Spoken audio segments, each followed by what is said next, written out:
अस्सलाम वालेकुम स्टूडेंट्स। हम बात कर रहे थे डीएनए एज हेरिडिटरी मटेरियल। तो हमने ग्रिफ्थ की वर्किंग को देखा बेटा। ग्रिफ्थ ने जो वर्किंग परफॉर्म की उसके अंदर ये एक पहली बार एक एविडेंस दिया गया कि कुछ ना कुछ ट्रांसफ़र हुआ है बेटा। एस टाइप जो डेड थे वहाँ से आर टाइप की जानिब जो कि अलाइव थे, जिसकी वजह से ट्रांसफॉर्मेशन हुआ, जिसकी वजह से हम ये देखते हैं बेटा कि जो आर टाइप अलाइव थे उनके यहाँ ना बेटा कुछ वेरिएशन आई और उन्होंने भी पॉलीसेकेराइड कोट बनाना शुरू कर दिया बेटा। तो ये ट्रांसफॉर्मिंग मटेरियल क्या था 1944 तक जो है ना बेटा इसके बारे में कुछ ख़ास पता नहीं चल सका। 1944 के अंदर ना बेटा साइंसदानों ने इसके ऊपर वर्किंग शुरू की बेटा। ज़्यादातर साइंटिस्ट जो है ना बेटा वो ये समझते रहे कि प्रोटीन जो है ना बेटा ये जेनेटिक मटेरियल है। प्रोटीन क्यों जेनेटिक मटेरियल है, उनके जहन में क्यों था ये? एक तो प्रोटीन के अंदर जो कंपोनेंट्स है ना बेटा वो 20 किस्म के अमाइनो एसिड होते हैं बेटा, जबकि डीएनए के अंदर जो है ना बेटा वो सिर्फ 4 किस्म के न्यूक्लियोटाइड पाए जाते हैं। तो प्रोटीन के अंदर वैरायटी जो है ना बेटा वो ज़्यादा पाई जाती है। दूसरी अहम बात ये थी बेटा कि डीएनए जो है ना बेटा ये इनर्ट है, जबकि प्रोटीन जो है ना बेटा ये बायोलॉजिकली एक्टिव होते हैं। इस वजह से ये समझा जाता रहा कि प्रोटीन जो है ना बेटा ये जेनेटिक मटेरियल हैं और इसी चीज़ को सामने रखते हुए काम जारी रहा बेटा। और 1902 से ऑनवर्ड कुछ विरासती बीमारियां भी ऐसी देखने को मिली, जैसे कि अल्कैप्चोन्यूरिया है। तो इन बीमारियों के अंदर भी ये देखा गया कि विरासती बीमारियां एंजाइम के ना होने की वजह से जन्म लेती हैं बेटा। तो शायद प्रोटीन भी यहाँ विरासत को कंट्रोल कर रहा है। और डीएनए जो है ना शायद ये सिर्फ फॉस्फेट को कंजर्व करने के लिए है विद इन द न्यूक्लियस के अंदर रहते हुए ये फॉस्फेट्स को कंजर्व किया करता है, महफूज किया करता है बेटा। लेकिन 1944 के अंदर ना बेटा साइंसदान जो है ना बेटा उन्होंने कुछ वर्किंग परफॉर्म की बेटा। ऑसवाल्ड एवेरे, कॉलन मैकलियॉइड और उसके साथ साथ जो है ना बेटा मैकलेन मैककार्टी, ठीक है। ये 3 साइंटिस्ट जो है ना बेटा इन्होंने मिलकर जो है ना बेटा ग्रिफ्थ की वर्किंग को आगे प्रोसीड किया पहली बार 1944 के अंदर। ये 3 साइंटिस्ट बेटा ऑसवाल्ड एवेरे, कॉलन मैकलियॉड और मैकलेन मैककार्टी, इन्होंने 1944 के अंदर ना बेटा एक एक्सपेरिमेंट परफॉर्म किया। 1944 इस 1944 के अंदर जो है ना बेटा इन्होंने ये जो एक्सपेरिमेंट परफॉर्म किया उसके अंदर इन्होंने उसी तरह से ग्रिफ्थ मटेरियल जो है ना बेटा ग्रिफ्थ मिक्सचर जो है ना बेटा इसको तैयार किया। ग्रिफ्थ मिक्सचर,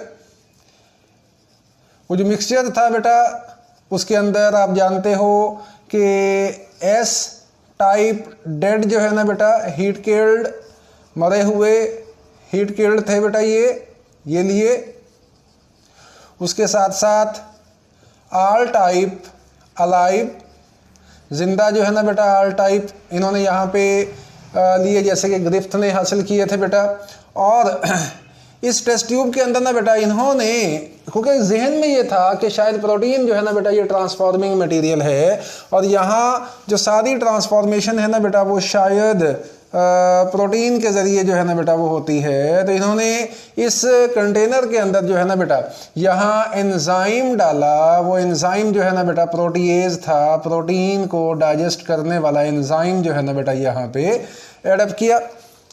इस प्रोटीन एंजाइम ने ना बेटा जाकर यहाँ ये जो मरे हुए बैक्टीरिया था इसके अंदर इसके जो कंपोनेंट्स थे, इसके जो कंटेंट्स थे बेटा, इसके कंटेंट्स में से इसने प्रोटीन जो है ना बेटा इसको हटा दिया। प्रोटीन डाइजेशन की, प्रोटीन से प्योरिटी हासिल की बेटा, प्रोटीन डाइजेशन किया।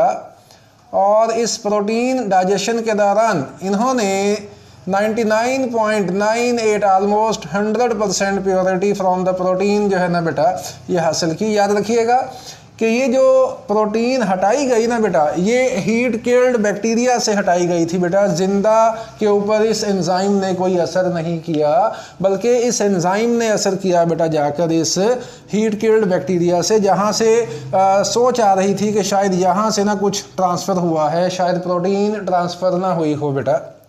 तो जब इन्होंने ये प्योरिटी हासिल की, उसके बाद इस मिक्सचर को जो है ना बेटा इन्होंने माइस की बॉडी के अंदर जो है ना बेटा वो इंसर्ट किया, माइस की बॉडी के अंदर दाखिल किया बेटा। और जो रिज़ल्ट आया बेटा, देयर वाज नो डिजीज़, बीमारी नहीं हुई बेटा, और ना ही इन्हें यहाँ पे अलाइव जो है ना बेटा, नो एस टाइप अलाइव, अब की बार एस टाइप सॉरी यहाँ जो है ना बेटा डिजीज़ हुई, डेथ हुई, यानी कि ट्रांसफॉर्मेशन हो गई, डिजीज़ भी हुई, डेथ भी हुई, और उसके साथ साथ जो है ना बेटा यहाँ इन्हें एस टाइप अलाइव जो है ना बेटा ये देखने को मिले, यानी कि ट्रांसफॉर्मेशन तो हो गई बेटा। जो लोग उस वक्त समझ रहे थे कि शायद प्रोटीन जो है ना बेटा ये ट्रांसफॉर्मिंग मटेरियल है, प्रोटीन के अंदर ट्रांसफॉर्मेशन की एबिलिटी जो है ना बेटा ये मौजूद है, तो उनके लिए ये एक टर्निंग पॉइंट हुआ कि प्रोटीन जो है ना बेटा ये ट्रांसफॉर्मिंग मटेरियल नहीं है, यहाँ से इधर जो है ना बेटा वो प्रोटीन ट्रांसफ़र नहीं हुई बेटा। ठीक है, तो अब इसका वाइस वर्सा करने के बारे में सोचा उन्होंने कि इसका अगर हम रिवर्स करें बेटा। उन्होंने जब इसका रिवर्स किया बेटा, तो इसके रिवर्स के अंदर उन्होंने सेम मिक्सचर जो है ना बेटा वो बनाया, सेम मिक्सचर जो है ना बेटा वो लिया, एस टाइप हीट किल्ड, और इस एस टाइप हीट किल्ड के साथ आर टाइप अलाइव ये लिए बेटा। अब की बार उन्होंने इस मिक्सचर के अंदर जो है ना बेटा उन्होंने डीएनएज एंजाइम जो है ना बेटा वो ऐड किया बेटा। डीएनएज एंजाइम ने डीएनए को डाइजेस्ट कर दिया, इसके डीएनए को जाकर ना बेटा इसने डाइजेस्ट किया, और जब डीएनए डाइजेस्ट हो गया उसके बाद उन्होंने इसको माइस के अंदर इंसर्ट किया। अब जब माइस के अंदर, चूहे की बॉडी के अंदर इंसर्ट किया गया ना बेटा, अब की बार देयर वाज नो डिजीज, ना तो बीमारी देखने को मिली बेटा, ना ही मरे जो चूहा था बेटा उसके खून के अंदर जो है ना बेटा वो एस टाइप जो है ना बेटा अलाइव देखने को मिले। There was no S type alive. इसका मतलब क्या था कि यहाँ से इधर जो ट्रांसफ़र होना था, जिसने इसके अंदर ट्रांसफॉर्मेशन कॉज करनी थी बेटा, वो चीज़ यहाँ पे ट्रांसफ़र नहीं हुई। जिसका मतलब ये है बेटा कि डीएनए जो है ना बेटा वो डाइजेस्ट हुआ, डीएनए ही ट्रांसफ़र नहीं हो सका, उसकी ट्रांसफ़र ना होने की वजह से ट्रांसफॉर्मेशन जो है ना बेटा ये भी नहीं हो सकी। नतीजा क्या निकला बेटा कि डीएनए जो है ना बेटा यहाँ से प्रूव हो रहा है, वाज़े हो रहा है कि डीएनए जो है ना बेटा ये एक हेरिडिटरी मटेरियल है, ट्रांसफॉर्मिंग मटेरियल है, जो कि एक बैक्टीरिया से दूसरे बैक्टीरिया के अंदर ट्रांसफ़र होता है। तो डीएनए ही एक ट्रांसफॉर्मिंग मटेरियल है। एक और जो है ना बेटा कन्फ्यूजन थी कि शायद आरएनए जो है ना बेटा वो ये वाला काम ना कर रहा हो, तो उन्होंने सेम मिक्सचर जो है ना बेटा लेकर इस सेम मिक्सचर के अंदर उन्होंने आरएनएज एंजाइम जो है ना बेटा उसको ऐड किया, ताकि आरएनए जो है ना बेटा वो यहाँ से डाइजेस्ट किया जा सके। आरएनएज एंजाइम ऐड करने के बावजूद जब चूहे के अंदर इसे इंसर्ट किया गया तो देयर वाज डिजीज़, ना सिर्फ बीमारी देखने को मिली बल्कि यहाँ पे एस टाइप अलाइव जो है ना बेटा ये भी देखने को मिले, जो कि इंडिकेट कर रहे हैं कि आरएनए जो है ना बेटा जो कि इस मरे हुए के पास था, ये आरएनए भी जेनेटिक मटेरियल नहीं है, ये भी ट्रांसफॉर्मिंग मटेरियल नहीं है बेटा। ठीक है, तो यहाँ से ना बेटा एक पहला प्रूफ मिला कि वो जो ट्रांसफॉर्मिंग मटेरियल था ना बेटा वो शायद जो है ना बेटा वो डीएनए हो सकता है। साइंसदानों ने इसको फिर भी इतना सीरियस नहीं लिया। वजह पीछे वही थी बेटा कि साइंसदान ये कह रहे थे कि डीएनए जो है ना बेटा ये बेसिकली 4 किस्म के न्यूक्लियोटाइड से बना हुआ है और प्रोटीन 20 किस्म के अमाइनो एसिड से बनी हुई है बेटा। ठीक है, और उसके बाद जो अगली बात कि डीएनए जो है ना वो इनर्ट है, जो अहम बात है बेटा वो ये कि डीएनए इनर्ट है, डीएनए रिएक्टिव नहीं है, जबकि प्रोटीन जो है ना बेटा ये बहुत ज़्यादा रिएक्टिव है। फिर कुछ बीमारियां भी देखने को मिली बेटा जो कि एंजाइम के ना होने की वजह से वजूद में आती हैं बेटा और विरासती हैं बेटा को। तो शायद ये लग रहा था कि प्रोटीन जो है ना बेटा ये जेनेटिक मटीरियल है। बहरहाल एक कन्फ्यूजन जो है ना बेटा चलना शुरू हुई और हेजिटेशन जो है ना बेटा साइंसदानों के अंदर रही, एक तज़ब्ज़ब जो है ना बेटा साइंसदानों के अंदर रहा कि अब क्या किया जाए, इस पर मज़ीद जो है ना बेटा वो एक्सपेरिमेंटेशन जो है ना बेटा चाहिए थी। लेकिन बहरहाल साइंसदानों के माइंड के अंदर ना बेटा ये चीज़ दौड़ना शुरू हो गई कि डीएनए जो है ना बेटा वो कहीं ना कहीं शायद जेनेटिक मटेरियल है, लेकिन कुछ मज़ीद जो है ना बेटा वो एविडेंसेस चाहिए थे, प्रैक्टिकल एविडेंसेस चाहिए थे, एक्सपेरिमेंटल एविडेंसेस चाहिए थे जो कि इस बात को कंफर्म कर सकते कि वाकया ही जो है ना बेटा वो डीएनए एक जेनेटिक मटेरियल है। तो ये सिलसिला, ये कन्फ्यूजन, ये हेजिटेशन जो है ना बेटा 1952 तक चली, जब अल्फ्रेड हार्शे और उसकी कॉलीग जो है ना बेटा Martha chase and chase Martha की फीमेल कॉलीग जो है बेटा, इन्होंने 1952 के अंदर ना बेटा एक सीरीज ऑफ एक्सपेरिमेंट जो है ना बेटा परफॉर्म किए। इन 1952 के अंदर, और उन्होंने बैक्टीरियोफेज जो है ना बेटा इसका इस्तेमाल किया। बैक्टीरियोफेज के अंदर इन्होंने जो बैक्टीरियोफेज इस्तेमाल किया वो T2 बैक्टीरियोफेज था बेटा। एक चीज़ बड़ी अच्छे से आप जानते हो बेटा कि बैक्टीरियोफेज या वायरस जो है ना बेटा उसके अंदर भी डीएनए की तरह दो ही मॉलिक्यूल पाए जाते हैं बेटा। एक क्रोमोसोम की तरह दो ही मॉलिक्यूल पाए जाते हैं, एक डीएनए होता है और एक प्रोटीन पाया जाता है, जस्ट लाइक द क्रोमोसोम। तो यहाँ पर भी डीएनए है और दूसरा बेटा यहाँ पर प्रोटीन पाया जाता है। प्रोटीन जो है ना बेटा ये हेड के अंदर कोट की फॉर्म में भी होती है और टेल के अंदर डिफरेंट जो है ना बेटा वो टाइप्स के अंदर भी ये पाई जाती है। तो प्रोटीन का कोट जो है ना बेटा यहाँ पर प्रोटीन का जो कवर है बेटा वो बना होता है। अब उन्होंने क्या किया, ये वो ज़माना था जब रेडियो एक्टिव आइसोटोप्स का इस्तेमाल जो है ना बेटा वो एक्सटेंसिवली किया जा रहा था। तो उन्होंने यहाँ लेबल करने के बारे में सोचा। बैक्टीरियोफेज जो है ना बेटा ऐसे मीडियम पर पाले जहाँ उन्होंने पहले तो ये सोचा कि इन दोनों के अंदर ना बेटा कार्बन, हाइड्रोजन, ऑक्सीजन, नाइट्रोजन, ठीक है, ये कॉमन जो है ना बेटा वो एलिमेंट्स हैं। अगर हम डिस्टिंग्विशिंग एलिमेंट की बात करें तो यहाँ जो है ना बेटा फॉस्फेट एक ऐसा एलिमेंट है जो कि प्रोटीन के अंदर नहीं पाया जाता, और यहाँ सल्फर जो है ना बेटा एक ऐसा एलिमेंट है जो कि डीएनए के अंदर नहीं पाया जाता। तो इन दोनों के रेडियो एक्टिव आइसोटोप जो है ना बेटा इस्तेमाल करने के बारे में सोचा गया। तो यहाँ जो फॉस्फोरस का रेडियो एक्टिव आइसोटोप इस्तेमाल किया गया ना बेटा वो 32 के साथ था, और सल्फर का जो इस्तेमाल करने का सोचा गया बेटा वो 35 के साथ था।